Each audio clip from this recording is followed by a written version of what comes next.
With a few more weeks of winter on the schedule, comfort food dinners are on the menu, so check out this one-pot beef stew. It's versatile, feeds a crowd, and it'll warm you inside and out.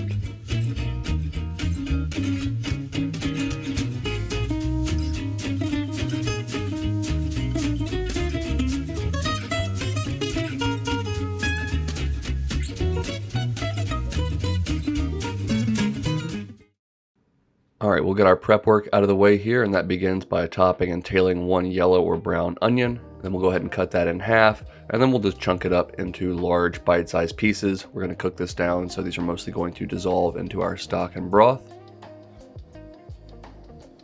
With the onion out of the way, I'm just going to chunk up a carrot into some bite-sized pieces as well, and these could be any shape that you'd like. I'm doing some half moons and then going back through this smaller carrot and just to some little bite-sized chunks and wedges there. And then we'll take 3 to 4 ribs of celery and slice those relatively thinly as well. The last bit of prep here will involve 2 pounds of stew beef. We'll add those to a bowl, followed by maybe a third or so cup of all-purpose flour, a strong pinch of salt, a nice fresh cracking of pepper, and then some garlic powder for seasoning. By the way, guys, all the amounts and directions will be down below in the description as always. And then we'll just work that seasoned flour all over those chunks of beef and allow that to sit for 10 to 15 minutes while we turn to our pot and get that going. In a large Dutch oven or stew pot, you want to add a 1/4 cup or so of olive oil or any oil of your choice.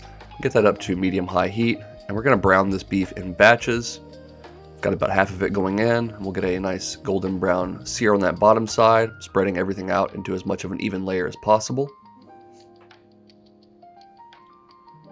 Once you've got some color on all sides of your beef, go ahead and evacuate that from the pot and rinse and repeat with any remaining beef. Mine took 2 batches, and once I was done, I just went ahead and added a splash more olive oil to keep things lubricated and added in all of those chopped veggies. We'll stir those around in that olive oil and then add in some seasoning in the form of garlic powder,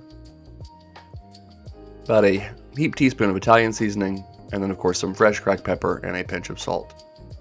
Go ahead and sweat that out, use that to deglaze the bottom of the pot as well, and then after 2 to 3 minutes when these start to soften, we'll make a little well right in the middle, and we'll squeeze in a couple tablespoons of tomato paste. This is going to add incredible depth of flavor, body, and richness to our final stew. Just go ahead and stir that around, toast that off with those spices and sweating vegetables.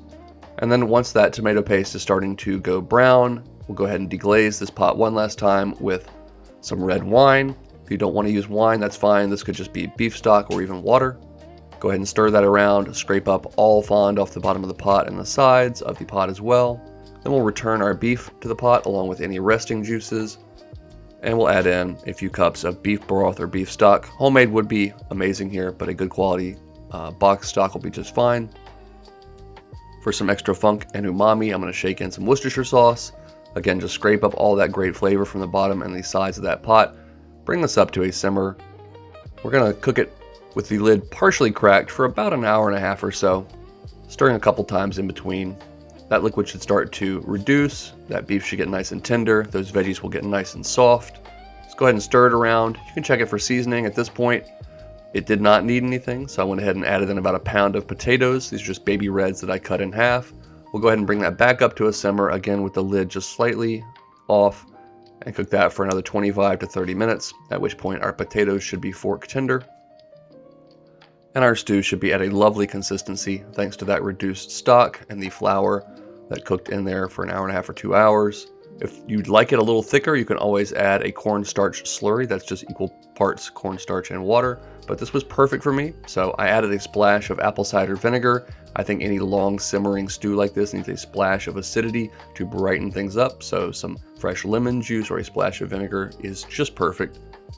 Mine did not need any more salt or pepper, so I went ahead and bowled this up. And I think any hearty bowl of beef stew, again, you've got that vinegar in there to cut through the richness, but I like a little splash of funk at the end, and that's why I'm sprinkling over just a little bit of blue cheese, followed by a garnish of some fresh chives. That's definitely optional and a little non-traditional, but I love the way that funky, cold, creamy cheese plays with that warm, absolutely comforting, beefy, brothy stew. I love these potatoes. I love using red potatoes because they don't totally fall apart. They keep their texture.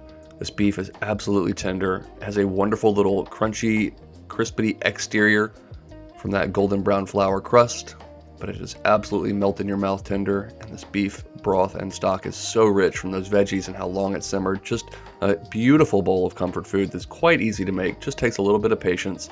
I hope you'll give it a try and make it your own as always. Whatever you do, at the very least, go make something delicious.